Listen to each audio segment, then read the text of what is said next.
আমি একজন অটো চালক আর আমার একজন ভাই সিএনজি চালক। আমাদের তো ভাড়া কোনো নির্ধারিত নয়। এখন আমরা প্যাসেঞ্জারদের কাছ থেকে কোন হিসাবে ভাড়া নিব, নাকি আমরা প্যাসেঞ্জার থেকে দরদাম করে যা নিতে পারি তাই নিব?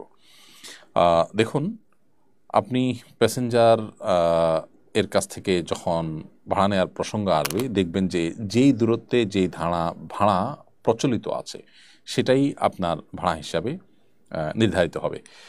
আপনি যদি দরদাম করে নেওয়ার সুযোগ থাকে এবং দরদাম করে নেওয়ার প্রয়োজন দেখা দেয় এবং নির্দিষ্ট কোনো অফিসিয়াল ভাড়া নির্ধারিত না থাকে, তাহলে সেটা আপনি করতে পারবেন, সেটা জায়েজ আছে।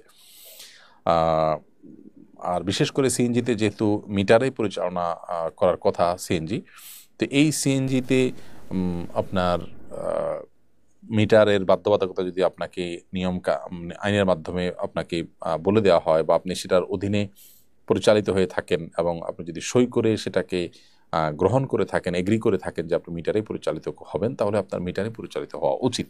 আমি জানি না এখানে গ্যাপের জায়গাটা কোথায়। অনেক সিএনজি চালকরা বলেন যে মিটারে পরিচালিত হলে বা মিটারে যদি সিএনজি চালান তাহলে তারা কোনোভাবে পোষাইতে পারেন না। তো যদি তারা পোষাতে না পারেন তাহলে সেক্ষেত্রে এটাকে যৌক্তিক পর্যায়ে নিয়ে আসা উচিত। নিশ্চয়ই যথাযথ কর্তৃপক্ষ যৌক্তিক একটি হার ঠিক করেছেন।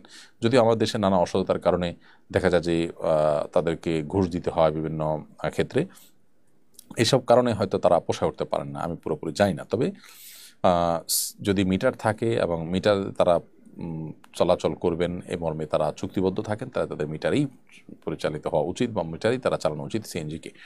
আর প্যাসেঞ্জারের সাথে আলাপ আলোচনা করে যদি তারা দরদাম করে ঠিক করে নিতে পারেন, তো সেটাও কিন্তু তারা করতে পারেন, যদি এটা অযৌক্তিক এবং জুলুমের পর্যায়ে না হয়। অতএব আপনি সেটি করতে পারেন।